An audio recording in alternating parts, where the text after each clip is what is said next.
Hola, ¿qué tal? ¿Cómo están? Buen día. Voy a explicar cómo se realizan los papiros en Egipto. Hay dos hipótesis, una de trabajo, las hipótesis se dividen en varios tipos de trabajo, nulas, etcétera. Y hay una hipótesis de trabajo que dice que empezó en Egipto a través del papiro. El papiro es una planta que necesita mucha humedad. A mí me tocó verlas en Egipto, medían 4 o 5 metros de altura. El tallo es verde y las hojas son generalmente puntiagudas. Y aquí en Monterrey tuvimos papiro, aquí en las instalaciones tuvimos papiro varios años y crecía muy interesante, aunque había desierto, había momentos que no había lluvia o humedad, crecía como quiera. Y hay otra hipótesis que dice que eran los chinos los que empezaron el papiro o el papel. Antiguamente se escribían muchas de las cuestiones de Grecia, de Roma, de leyes, de religiones, se escribían en corderos, se escribían en pieles, se escribían en piedras, en litios, que es ahorita un tema muy importante, el litio, en la piedra. Se escribían en cerámica, se escribían en arena también. Hay un pasaje de Jesús donde escribe una enseñanza en arena, en tierra. Se escribía también en árboles, se escribía en cavernas, la necesidad de expresar símbolos, mitos, ritos, emociones, experiencias astronómicas, todo esto. Y también se dice que en China ya habían construido el papel o el papiro. Se sabe de la tinta china, por ejemplo, y de la seda. La seda era muy importante en China y sigue siendo muy importante. Pero está entre Egipto y China los descubrimientos del papel. Y inclusive hay una versión que leí sobre Europa también. Antes de Gutenberg, de la imprenta, ya existían ciertos rastros de papel. Entonces, para poder escribir en Egipto usaban el papiro, o sea, la planta del papiro. Y voy a explicar a grandes rasgos cómo era. Sacaban el papiro, cortaban el papiro, quitaban el recubrimiento del papiro, que era el tallo, no las hojas, sino el tallo, y con una especie de piedra empezaban a aplanar como si fuera una masa, empezaban a extenderlo y a extenderlo era un rodillo. Se dice que duraban 2 días o 3 días en el sol, a veces 2 días en el sol para secarlo, ya que es una planta, como lo dije, húmeda. Y sobre ese papiro se escribía a través de jeroglíficos, se agregaban colores de animales, de la naturaleza. Hay todo un tratado sobre el color azul y el color celeste aquí en México, muy impresionante el azul. Eran óxidos y eran elementos de la naturaleza que usaban en las pirámides. Los colores tenían cierto tipo de duración, de recubrimiento, todo eso, y se aplicaba entonces varios papiros como si fuera una hoja. La pregunta siempre que yo me he formulado es cómo se pegaban los papiros, qué usaban para pegar.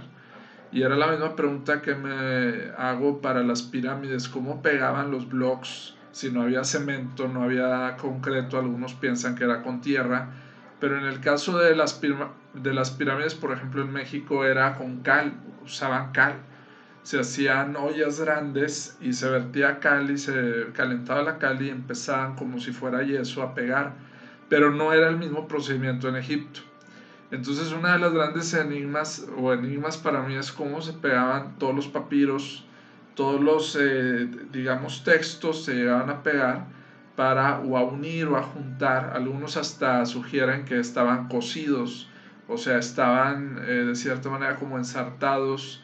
Antiguamente había libros cuando no existía el famoso engargolado o el encuadernado, los libros muy importantes, muy antiguos, ya de hoja, no de papiro, ya de hojas de diferentes tamaños, se cosían con estambre para que no se salieran las hojas o con hilos.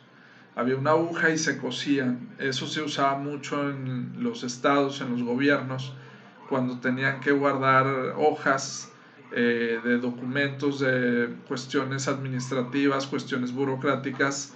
en los legajos se ponían las hojas y se empezaba a, como si fuera un suéter, a tejer, por así decirlo, ensartar una aguja grande y así le hacían. Pero en el papiro lo interesante es cómo mantenían la frescura del papiro, el color y cómo dibujaban sobre el papiro y cómo unían. Aquí tengo un papiro, en uno de los videos les enseñé un papiro, es diferente a este. Ya el marco ya está un poco deteriorado por el calor y por los años. El marco lo compré aquí en Monterrey y este papiro viene de Egipto. No necesariamente es un papiro original, pero sí viene de Egipto. Me lo traje enrollado. Y aquí está un ejemplo de una simbología egipcia que vemos aquí. Tiene los colores, ya son colores, no son colores originales de hace 3000, 4000 años, son colores, digamos, procesados, pero lo interesante es ver las uniones del papiro, cómo se unían y cómo tenemos aquí los cartuchos de los famosos jeroglíficos.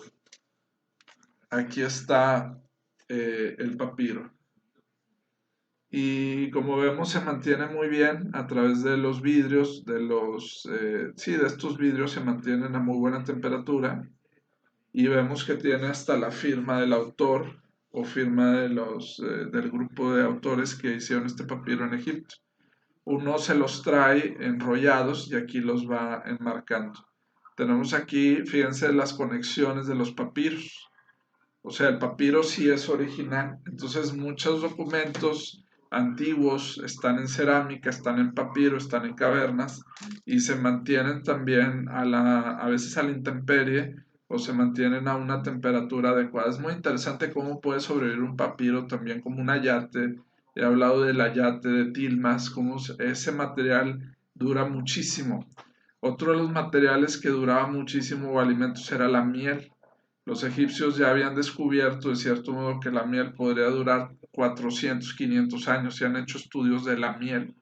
La miel no necesita conservadores, es uno de los alimentos bíblicos también, que se usaba mucho en Egipto, se usaba mucho en Roma, se usaba mucho en Israel, se usaba mucho en Jerusalén. Supongo que aquí en México también, en Estados Unidos se usaba de manera menos frecuente, que es extraída de las abejas, de ciertas abejas. Con los panales se hacen las veladoras o se produce la cera y la miel duraba 400, 500 años según algunos estudiosos, no necesitaba ni siquiera el conservador y tenía una gran fuente de minerales, de vitaminas Hay muchos tipos obviamente de miel, parecería como una especie de resina también. Entonces eran los elementos, el papiro y la miel, importantes en estas épocas de los escribas, de los reyes, de los faraones, de los albañiles o trabajadores que hacían las pirámides. No eran, como se pensaba, esclavos. Sí existía la esclavitud, pero era otro tipo de esclavitud. Existían las personas pagadas para hacer pirámides, para crearlas, para de generación en generación dejar esos vestigios que actualmente todavía se mantienen pues en bastantes buenas condiciones. Es la verdad bastante interesante cómo se han preservado todo este tipo de documentos y todo este tipo a través del tiempo por así decirlo, elementos que unían a las culturas y que les permitían la comunicación, el arte, la política, la ciencia, compartir, digamos, su humanidad, compartir lo que ellos eran y a través de esto hacer las historias o entender las historias en el pasado. Espero les haya gustado esta cápsula. Muchas gracias. Buen día.